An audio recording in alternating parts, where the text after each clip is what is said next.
ocupando de nuestras...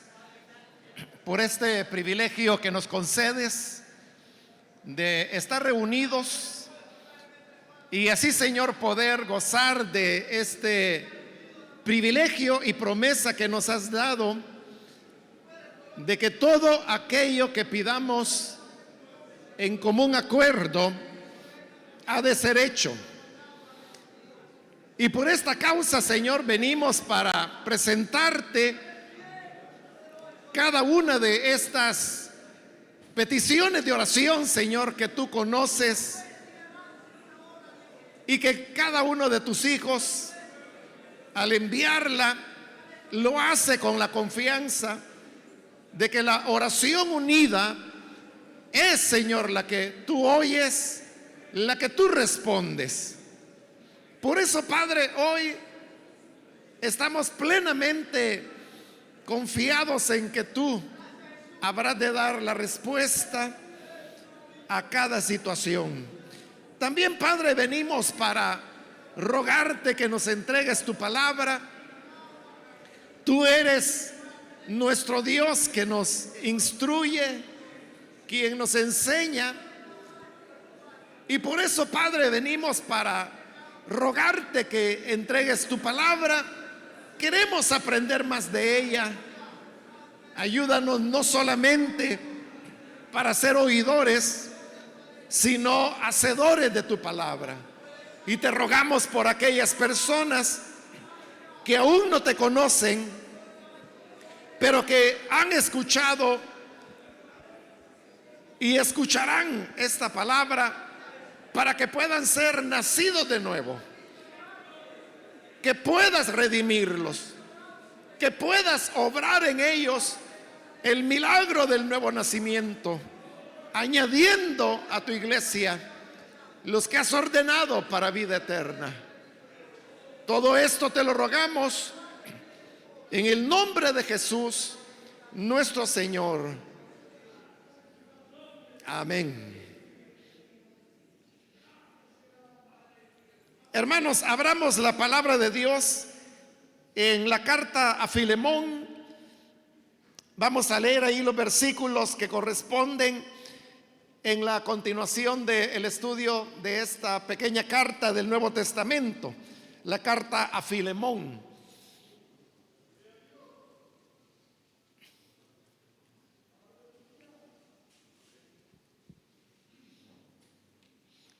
Bien, dice entonces la palabra del Señor en Filemón, versículo número 18 en adelante. Y si en algo te dañó o te debe, ponlo a mi cuenta. Yo, Pablo, lo escribo de mi mano, yo lo pagaré. Por no decirte que aún tú mismo te me debes también. Sí, hermano, tenga yo algún provecho de ti en el Señor, conforta mi corazón en el Señor. Te he escrito confiando en tu obediencia, sabiendo que harás aún más de lo que te digo. Prepárame también alojamiento, porque espero que por vuestras oraciones os seré concedido.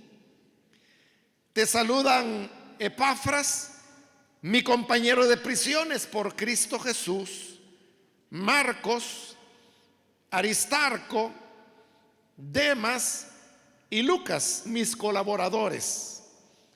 La gracia de nuestro Señor Jesucristo sea con vuestro espíritu. Amén. ¿Pueden tomar sus asientos, hermanos, por favor?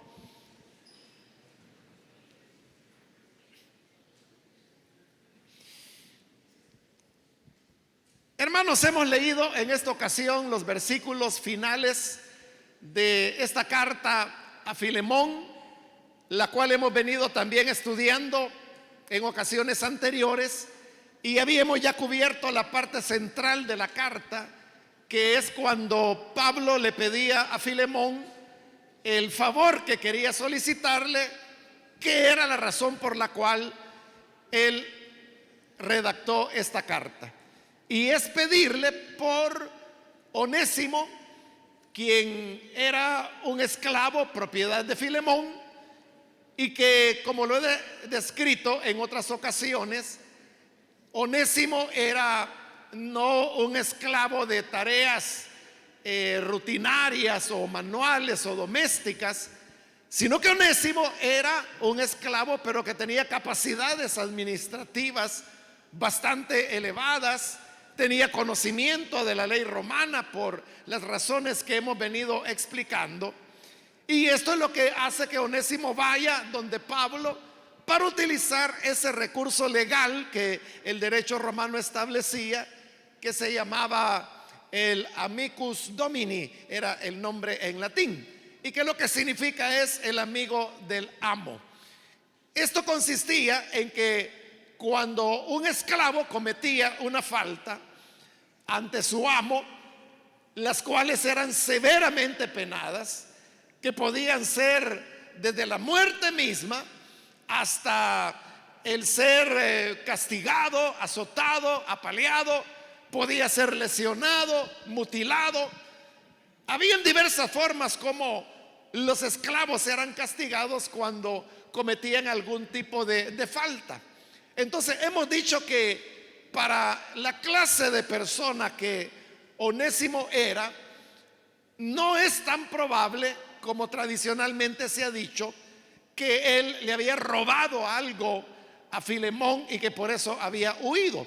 Más bien podría pensarse que lo que había ocurrido es que en sus tareas administrativas Onésimo había cometido un error, errores a los cuales todos estamos expuestos, porque es una característica de la naturaleza humana, y es que no somos perfectos.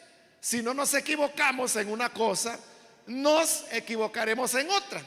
Lo único que el error de una persona en una posición administrativa puede tener grandes repercusiones, y aparentemente eso es lo que había ocurrido en el caso de Onésimo, que algún error administrativo le había costado una buena pérdida a Filemón, y esto es lo que había provocado que Onésimo, tratando de evitar el ser castigado, huye, busca a Pablo, acogiéndose a esa figura legal que he descrito, y es lo que Pablo acepta hacer cuando escribe esta carta y le está solicitando a Filemón que reciba a Onésimo.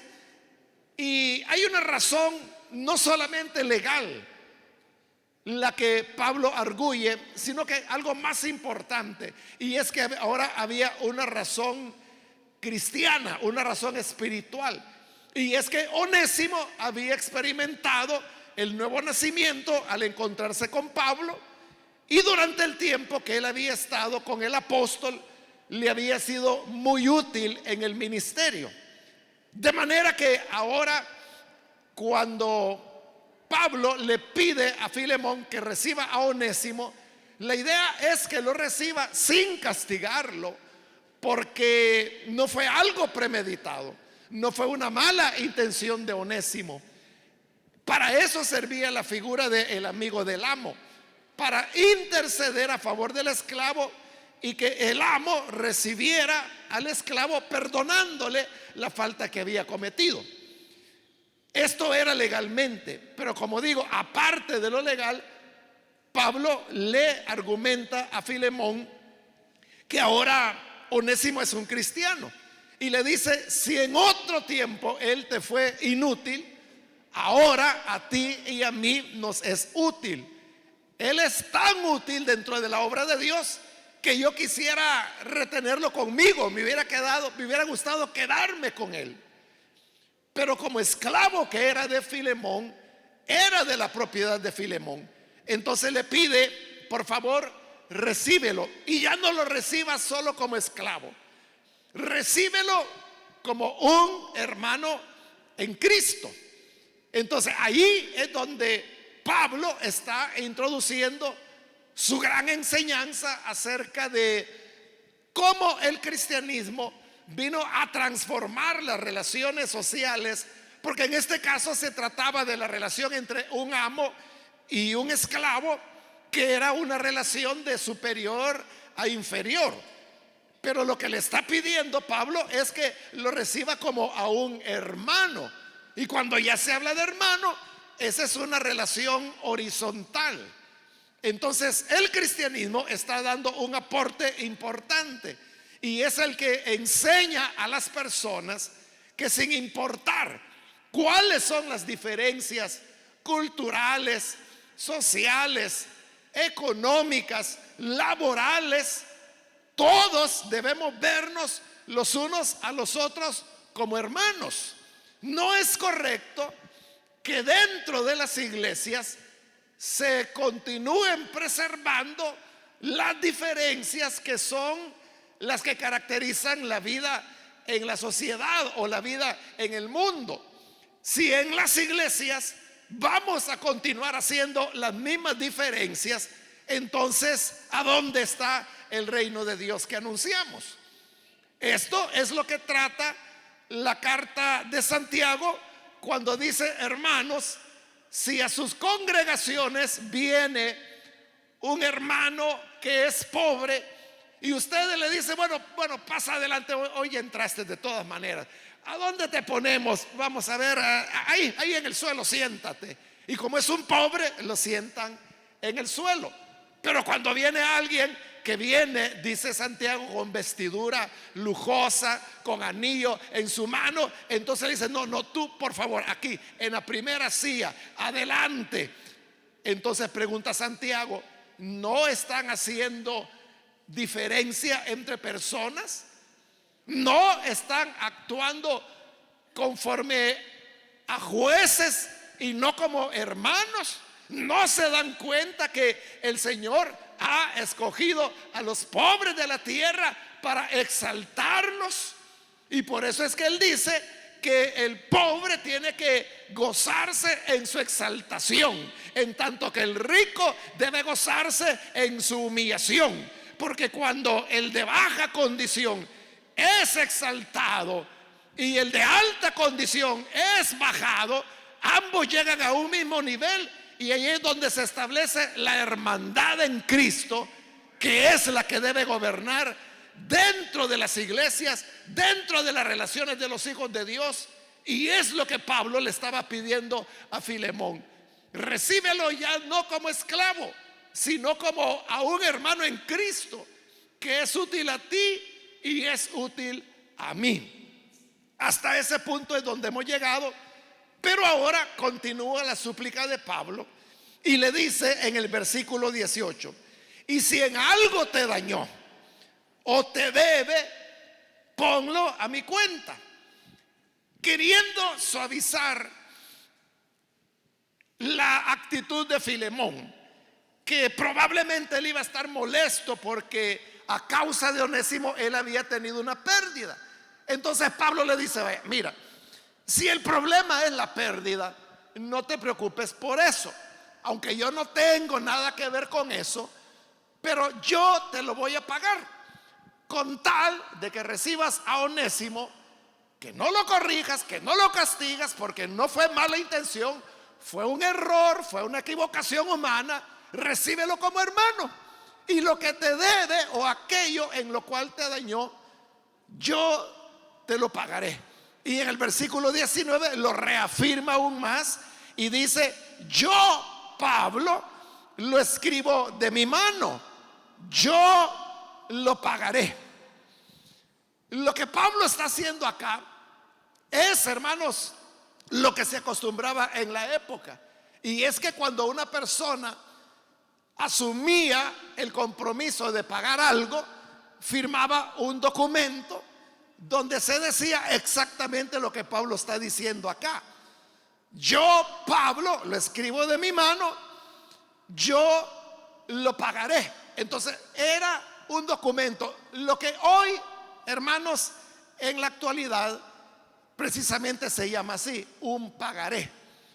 Un pagaré es un pequeño documento donde se establece la cantidad de dinero a pagar y donde quien asume la responsabilidad, el que se compromete a pagar, lo firma.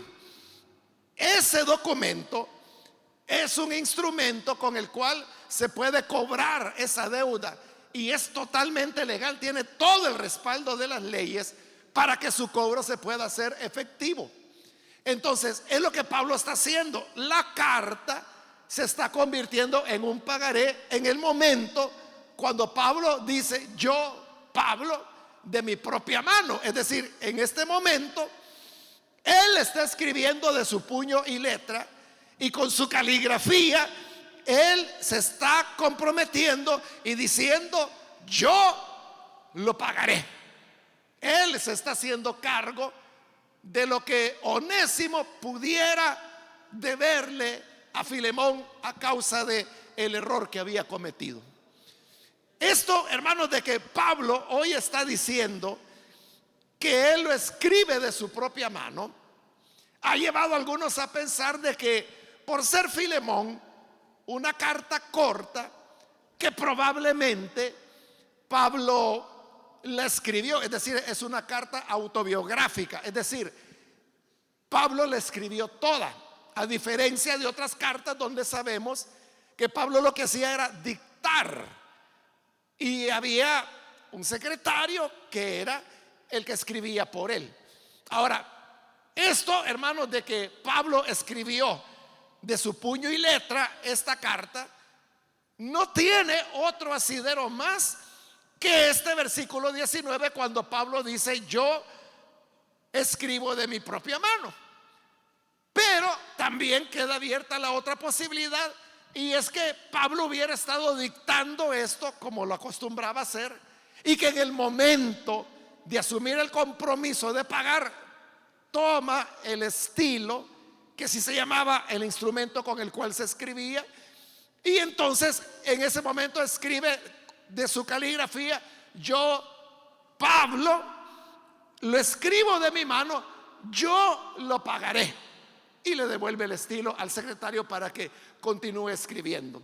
Es decir, no hay nada concluyente, pero lo que sí es cierto es que ese compromiso de pagar la deuda de Onésimo sí la está adquiriendo Pablo, y la está adquiriendo legalmente. Ahora, después que Pablo ha dicho que yo te lo pagaré, añade en ese versículo 19: por no decirte que aún tú mismo te me debes.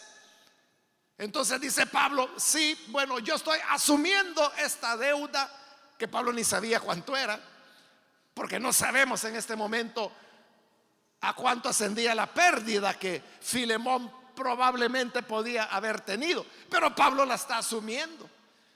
Pero hablando de deudas, viene Pablo y le dice a Filemón: vaya, ahora yo te acabo de firmar un pagaré, yo tengo una deuda económica contigo, te debo lo que por causa de Onésimo hayas perdido, pero no te olvides de que tú tienes una deuda espiritual conmigo. Y por eso le dice: paso por alto o sin mencionar el hecho de que tú te me debes a mí. ¿Y a qué se refiere Pablo cuando le dice a Filemón: tú te me debes? Significa eso que lo que Filemón era, lo era gracias a lo que Pablo había hecho en él. Por lo tanto, Filemón tenía una deuda espiritual con Pablo, no solamente por el hecho de que él había llegado al conocimiento del evangelio a través de Pablo, no solo eso, sino que a través de Pablo Filemón había crecido en la fe, había madurado, había desarrollado una fe que, como la vimos en los primeros versículos, Pablo dice que había sido de bendición para todos los hermanos. Entonces, lo que Filemón era, lo era gracias a lo que Pablo había hecho al pastorearlo, al enseñarlo, al mentorearlo, al enseñarle la palabra, al evangelizarlo, de manera que todo lo que Filemón era se lo debía a Pablo. Esa era una deuda espiritual. Y hermanos, todos nosotros tenemos una deuda espiritual. Tenemos una deuda espiritual con aquellas personas que fueron las que nos compartieron el evangelio, las que nos han animado en Cristo, las que nos han enseñado, las que nos han mentoreado, las que Dios usó para que nosotros conozcamos ahora un poco mejor la palabra de Dios. Tenemos una deuda espiritual. El problema es de que pocas veces hablamos de eso, pocas veces hacemos referencia a esa deuda. Pero como hoy Pablo está hablando de deudas y le está diciendo, ahora yo tengo contigo una deuda económica, pero eso sin mencionarte de que tú tienes una deuda conmigo, y es una deuda tan grande que todo lo que tú eres me lo debes a mí. Claro, Pablo no le está cobrando, solo le está recordando, porque la idea es tocar el corazón de Filemón para que él finalmente pueda aceptar a Onésimo. Por eso es que en el 21 le dice: te he escrito confiando en tu obediencia, sabiendo que harás aún más de lo que te digo. Pablo conocía tan bien a Filemón que Pablo sabía que este favor que él estaba pidiendo, Filemón lo haría, y que si le está pidiendo recibir a Onésimo, y ya no recibirlo como solo un esclavo, sino que recibirlo como un hermano en Cristo.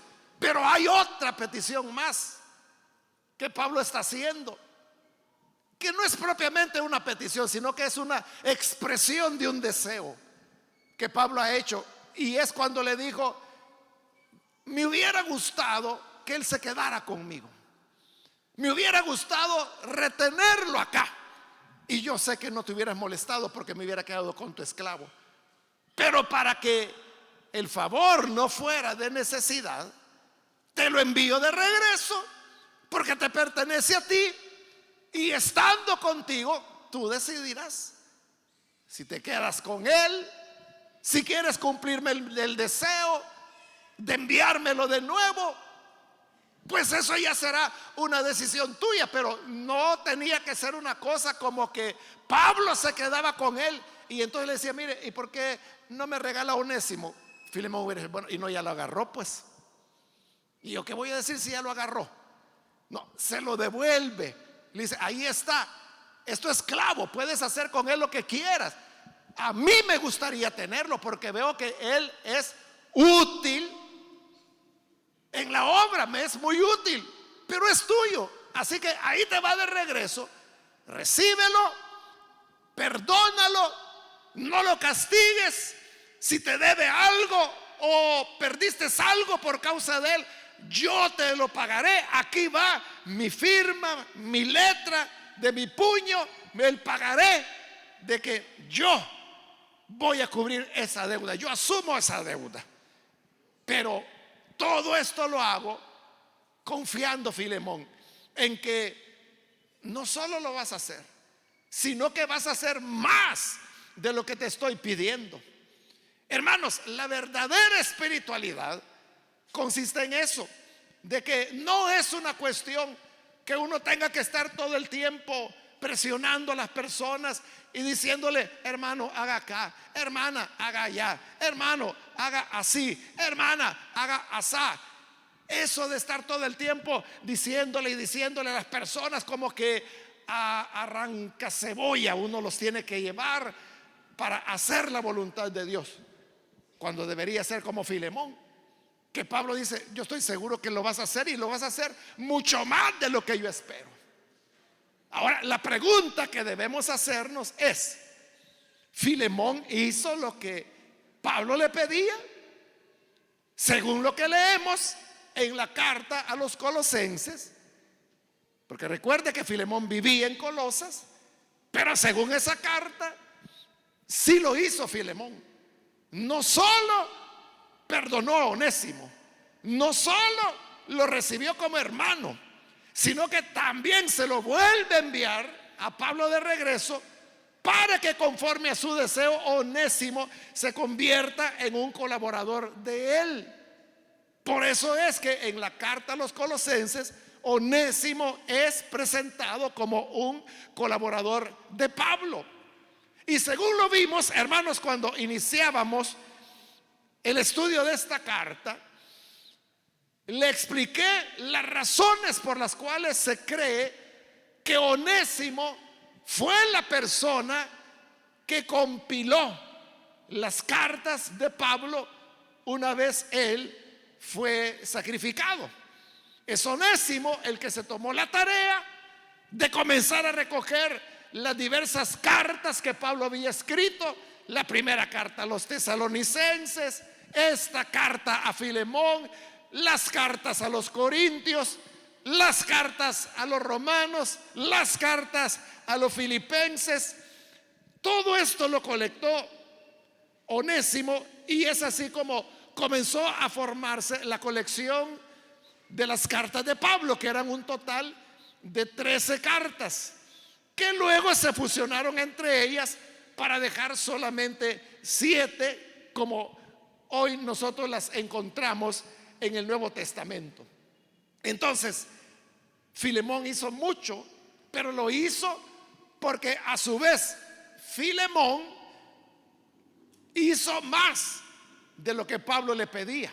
Eso fue lo que permitió que Onésimo fuera su colaborador, y a la muerte de Pablo, Onésimo se convirtiera en el compilador de las cartas, gracias a quien nosotros hoy tenemos las escrituras del Nuevo Testamento. Tenemos las cartas de Pablo.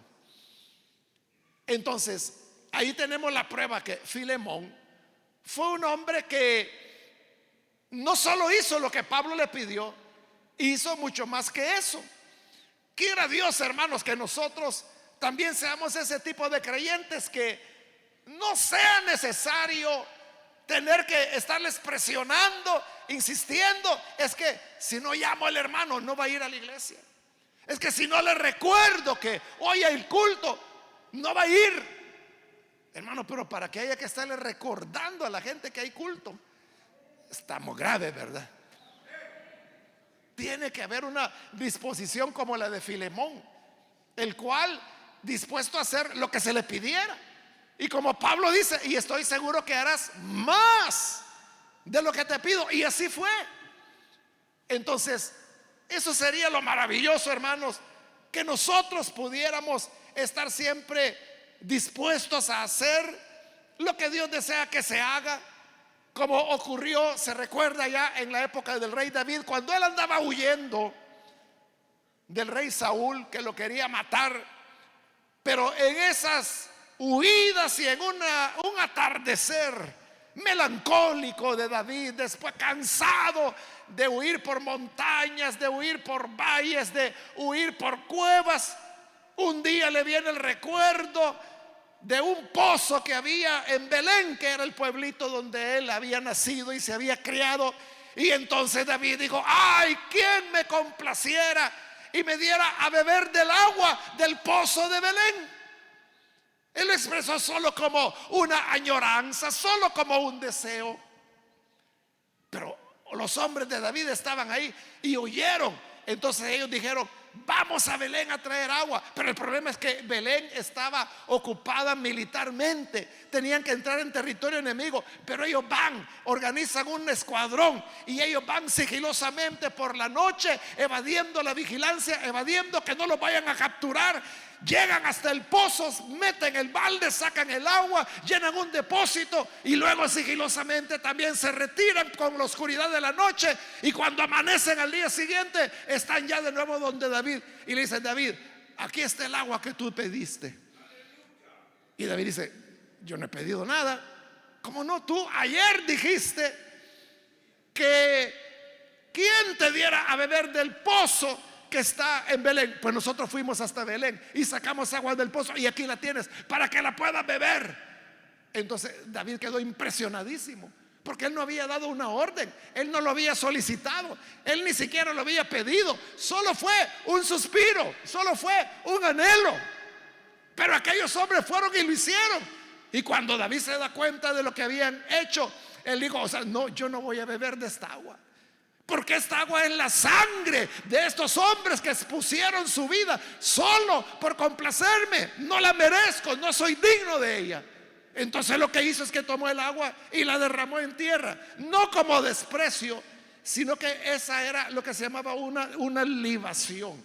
Y es que se la estaba entregando a Dios, se la daba a Dios por tener ese alto valor que a costa y con peligro de la vida de estos hombres, esa agua estaba allí. Pero eso representa a los creyentes que no tienen necesidad de esperar una orden, que no tienen necesidad de que ande un mandamás detrás de ellos diciéndole: cuidado, entra ahí, cuidado, voltea a ver, cuidado, mira a la izquierda, siga marchando, siga recto. No necesitamos, no deberíamos necesitar de eso.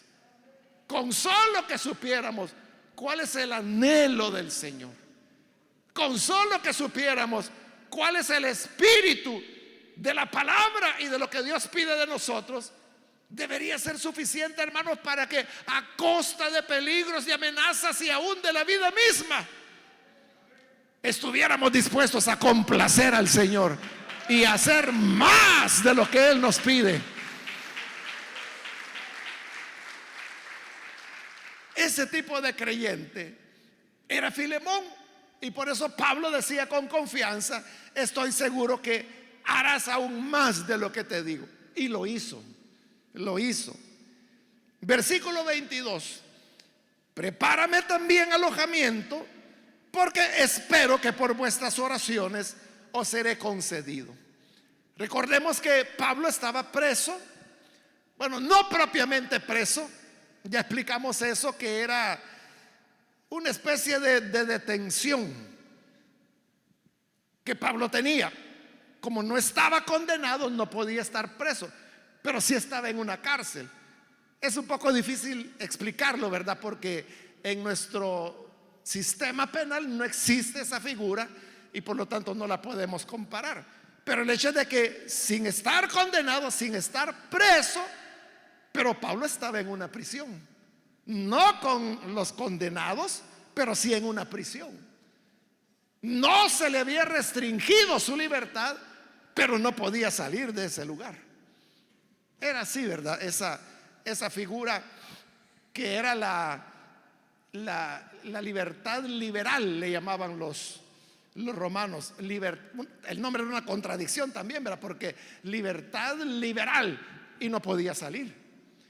Pero Pablo dice: yo sé que ustedes están orando por mí, están orando para que cuando finalmente llegue mi audiencia yo pueda quedar en libertad, y al quedar en libertad yo iré a ustedes y los voy a visitar. Así que, Filemón, por favor, prepárame alojamiento, porque espero que por vuestras oraciones os seré concedido. Pablo está ofreciendo acá que al quedar en libertad, él va a ir a la Odisea, perdón, a Colosas, que es donde vivía Filemón. Eso nunca ocurrió, porque hasta donde se sabe, Pablo nunca estuvo en Colosas, hasta donde se sabe. ¿Por qué ella no fue? Probablemente porque Filemón le envió de regreso a Onésimo, que era lo que Pablo deseaba. Probablemente Pablo estaba planeando esta visita para poder ver a Filemón, para poder ver a Onésimo, para poder ver la iglesia que se reunía en la casa de Filemón, es decir, la célula de Filemón, y para ver que las instrucciones que él había dado con relación a Onésimo y a los esclavos se estuviera cumpliendo. Pero el hecho de que Filemón le hubiera enviado a Onésimo de regreso, como era su anhelo, que ni se lo pidió, sino que Pablo solo expresó el deseo, eso demostraba de que Filemón había, como Pablo lo esperaba, acatado todo lo que le había pedido y aún había hecho más de lo que le pedía. Por lo tanto, ¿qué razón había ahora para ir a Colosas? Probablemente por eso, hermanos, es que Pablo sí salió de la prisión. Esta es la prisión en Éfeso, que, como le expliqué al principio, no está narrada en el libro de los Hechos de los Apóstoles. Se sabe que ahí en Éfeso es donde Pablo escribió esta carta, pero también escribió las dos cartas a los filipenses. que ahora se han fusionado para hacer una sola, y luego queda en libertad y Pablo continúa con su ministerio en otras ciudades, pero no va a Colosas. Entonces eso es lo que a continuación ocurrió. Aquí, hermanos, termina ya la carta, y lo que viene solamente hoy es expresión de saludos de los colaboradores de Pablo hacia Filemón, y luego una despedida que es una bendición breve, con lo cual la carta va a terminar. Pero veamos la parte de los saludos. En el versículo 23 dice: te saluda Epafras, mi compañero de prisiones por Cristo Jesús. Este Epafras, hermanos, también es mencionado en la carta a los Colosenses. Y en Colosenses, Epafras es presentado como un colosense. Es decir, Epafras era paisano, podríamos decir, de Filemón y de Onésimo, que también vivía en Colosas. Es más, en la carta a los Colosenses, cuando se hace referencia a Epafras, es presentado como, es que el pasaje no es bien específico, pero da la idea, dos cosas: o Epafras fue el fundador de la iglesia en Colosas, y si no, es la persona que comenzó a presentar los primeros elementos de cristianismo a lo que habría de ser la iglesia en Colosas. Porque así dice la carta a los Colosenses, que él es el que les comenzó a enseñar el evangelio. Eso ha llevado a algunos a pensar que probablemente Epafras haya sido el fundador de la iglesia a los Colosenses, porque le repito, Pablo nunca estuvo en Colosas. O sea, no hay ninguna evidencia que Pablo haya estado nunca en Colosas. Entonces, si es así la cuestión, significa que probablemente Epafras fue el fundador de esa obra, y que tanto aquí, en esta carta que estamos leyendo, como en Colosenses, Epafras es mencionado como compañero de Pablo, compañero de ministerio. Y en este versículo 23, Pablo lo está llamando mi compañero de prisiones por Cristo Jesús. Es decir, Epafras estaba preso juntamente con Pablo.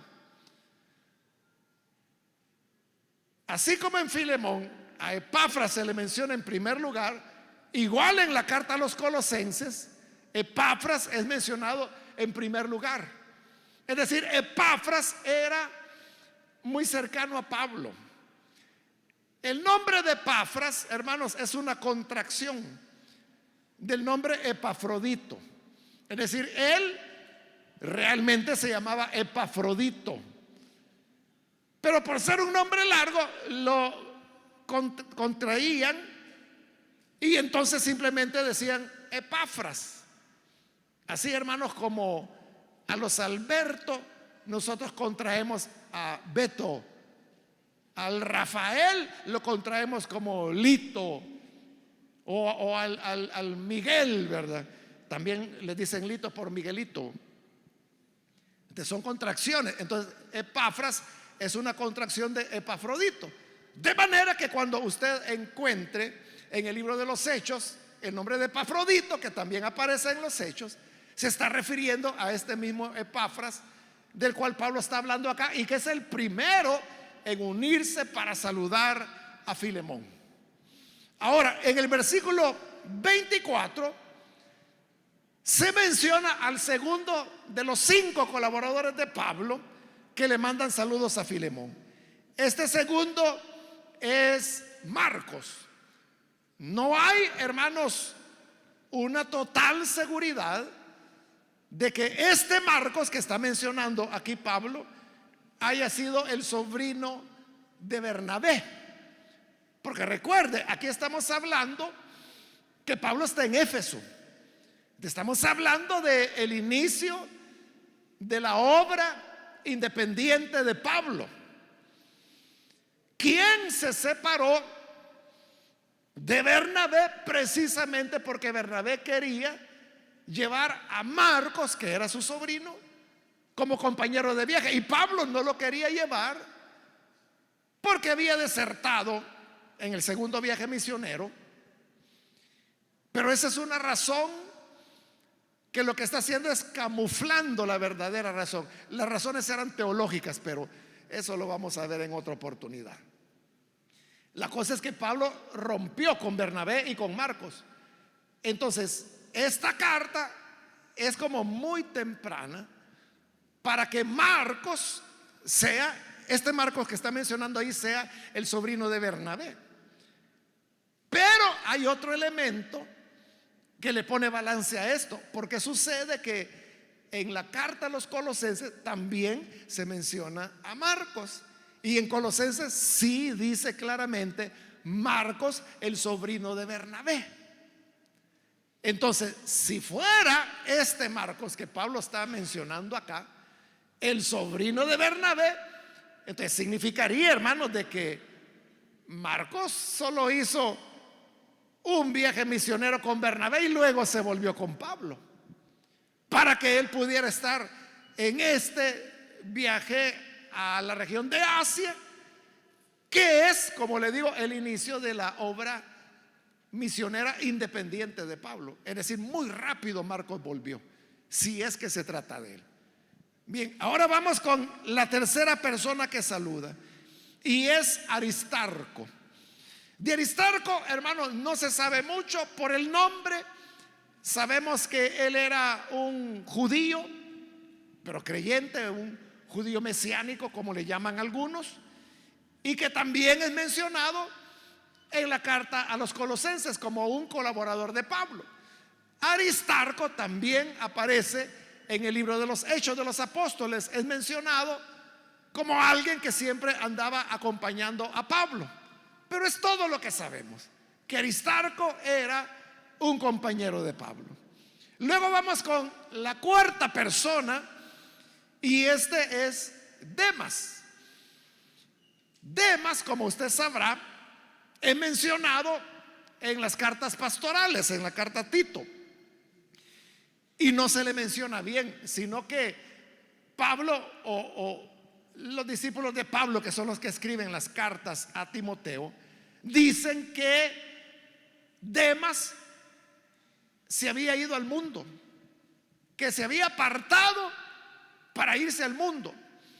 Entonces, si es de ese Demas que se está hablando, este es el momento cuando Demas es leal al Señor y leal a Pablo, porque está con él, está como colaborador, y por eso es que se está sumando a los saludos que le están enviando a Filemón. Pero este Demas, que en este momento es colaborador de Pablo, es el que luego la carta pastoral dirá que lo abandonó amando al mundo. Se fue al mundo, se cayó de la obra, como diríamos nosotros. Entonces note cómo nosotros tenemos que ser cuidadosos, porque una persona puede pasar de ser un colaborador apostólico y de Pablo para luego derrumbarse de ese gran privilegio y volver a la vida mundana. Hay una tradición que por supuesto no está en la Biblia, es una tradición, pero que dice que Demas volvió al mundo porque le habían ofrecido convertirse en un sacerdote de un culto pagano. Eso, como le digo, es una tradición nada más, que pudiera ser cierta, pudiera ser no cierta, porque hay tradiciones que tienen algo de base histórica y hay otras tradiciones que son completamente inventadas. No sabemos, pero lo que sí sabemos es lo que las escrituras afirman, y es de que Demas se fue amando al mundo. Por eso es que tenemos que tener cuidado, hermanos, porque los que hoy estamos con el Señor, los que hoy le servimos, los que hoy le amamos, los que hoy son diáconos, los que hoy son diaconisas, podría ser que el día de mañana vuelvan atrás, como ocurrió con Demas. Y luego viene ya el quinto colaborador, que es Lucas, y a todos estos Pablo llama mis colaboradores. Ahora, de Lucas sabemos, hermanos, lo que el libro de los Hechos narra. Lucas, el médico amado, como lo llama Pablo, compañero leal de Pablo, que estuvo con él en sus prisiones, en Jerusalén, en Roma, lo acompaña cuando él es deportado a Roma. Lucas va en la embarcación que zozobra, que llegan a la isla de Malta, que luego suben a otro barco hasta que llegan finalmente a Roma, y termina Lucas con Pablo en Roma, en la casa alquilada durante 2 años, esperando su turno para comparecer ante el emperador. Entonces Lucas fue uno de los compañeros de Pablo más cercanos, más perseverantes, que en las buenas y en las malas estuvo con él. Como Pablo lo dice en sus cartas, quejándose, y dice: todos me abandonaron excepto Lucas. Lucas, que se quedó conmigo. Entonces este Lucas sí fue leal. Este Lucas fue lo contrario de Demas, que Demas abandonó al apóstol buscando el mundo. En cambio Lucas renunció a todo, renunció a privilegios, con tal de estar siempre al lado del hombre de Dios, de ayudarlo, de atenderlo, de animarlo, de asistirlo, de compartir con él. Ya que se han expresado los saludos, solo queda la palabra final de bendición, que está en el versículo 25, donde dice: la gracia de nuestro Señor Jesucristo sea con vuestro espíritu. Así concluye la carta, donde Pablo está deseando no solo a Filemón, porque al inicio de la carta vimos que aunque era una carta personal, no era privada, sino que era para que se leyera, como la introducción lo dice, a la iglesia que se reunía en la casa de Filemón. Entonces, para Filemón y para la iglesia les está deseando: la gracia de nuestro Señor Jesucristo sea con vuestro espíritu. Ya ve, amén, dijeron. Eso es lo que ocurría, hermanos, cuando las cartas se leían.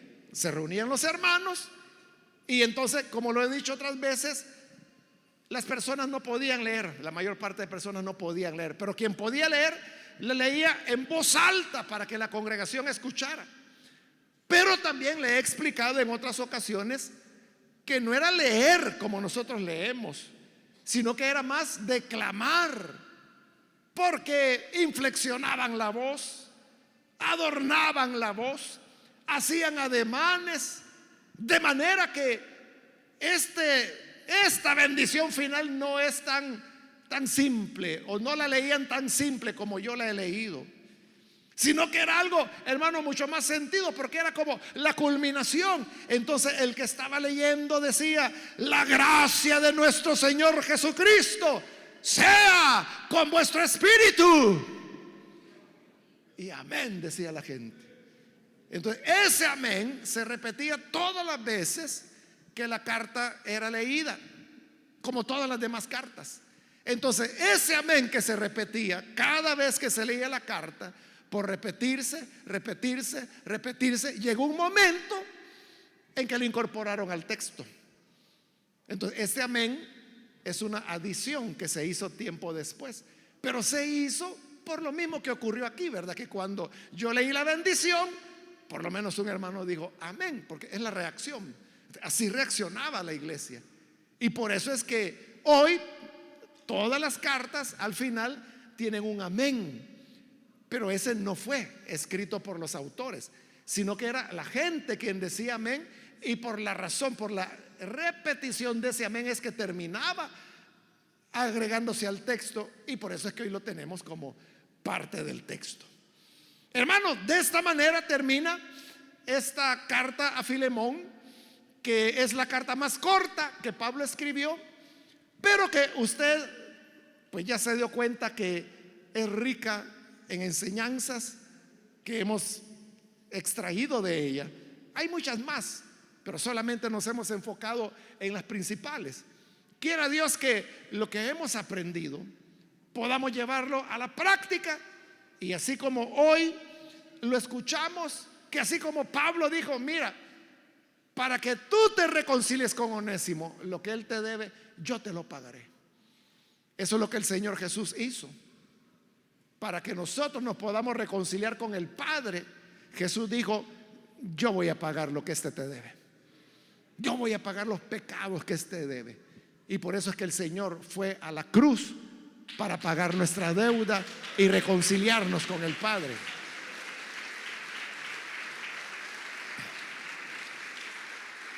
Esa es una enseñanza. La otra enseñanza es el modelo de Filemón, que dijimos que no era alguien que había que estarlo presionando, empujando, sino que él hacía lo que le pedía y aún más. Que Dios nos ayude, hermanos, para que ni nos tengan que decir, ¿verdad? Así como en la familia, ¿verdad? Que algunos dicen: ah, no, una mirada me hace mi mamá y allá voy mejor a hacer lo que me está diciendo con la mirada. Entonces, así, ¿verdad? El Señor apenas está mostrando cuál es su voluntad cuando ya nosotros nos disponemos a hacerla y hacer aún más de lo que Él nos pide. Ese tipo de hijos y de hijas es lo que Dios está esperando de nosotros. Vamos a orar, vamos a cerrar nuestros ojos. Y antes de hacer la oración, quiero invitar, como siempre lo hacemos, a aquellas personas, amigos o amigas, que todavía no han recibido al Señor Jesús. Pero si usted ha escuchado la palabra de Dios, yo quiero invitarle para que hoy usted pueda venir y recibir la vida que se encuentra en el Señor Jesús. Si hay alguna persona, algún amigo, alguna amiga que por primera vez necesita venir a Jesús, por favor, en el lugar donde se encuentra, indíquenos su deseo, levantando su mano en alto, en señal que usted quiere recibir a Jesús. Cualquier amigo, cualquier amiga que hoy necesita venir al buen Salvador, levante su mano ahí donde está. Nosotros lo que queremos hacer es orar por usted, para que Dios le bendiga, para que Dios pague por usted lo que le debe al Padre, para que usted pueda ser parte de la familia de Dios. ¿Quiere hacerlo? Levante su mano. Venga el Hijo de Dios. Vamos a orar por usted. Muy bien, aquí hay una persona que levanta su mano. Dios lo bendiga. Alguien más que necesita venir puede indicárnoslo levantando su mano y vamos a orar por usted. Otra persona, alguien más que necesita venir al Señor, venga, queremos orar por usted. Puede indicárnoslo, levante su mano y vamos a orar. Igual quiero invitar, si hay algún hermano o hermana que se ha alejado del Señor, pero hoy usted necesita reconciliarse con Él, quiero invitarle para que de igual manera donde está, levante su mano y venga para reconciliarse con el Señor. ¿Quiere hacerlo? Levante su mano. Venga, vamos a orar por usted. Cualquier hermano, hermana que se ha alejado del Señor, pero hoy necesita reconciliarse, venga, es su oportunidad. Al rincón de nuestro encuentro. Hago la última llamada y luego oramos. Pero si hay alguien que necesita venir al Señor por primera vez o necesita reconciliarse, indíquenoslo ahora y aproveche esta última llamada. Llévame a la cruz. Señor, te damos las gracias Llévame a la porque tu amor y tu bondad es para siempre. Gracias, Señor, por esta persona que hoy está aquí para entregar su vida a ti. También te pedimos por las personas que a través de la radio, donde quiera que están escuchando, se unen a esta oración para recibirte como Salvador o para reconciliarse contigo. Perdónale, Señor, y a ellos como a nosotros te pedimos que pongas en nuestro corazón ese anhelo, esa disposición rincón de nuestro encuentro, de hacer aún más de lo que tú esperas, aún más de lo que tú nos pides. Pues de esta manera es como te agradamos. Que así sea, Padre, en el nombre de Jesús. Llévame a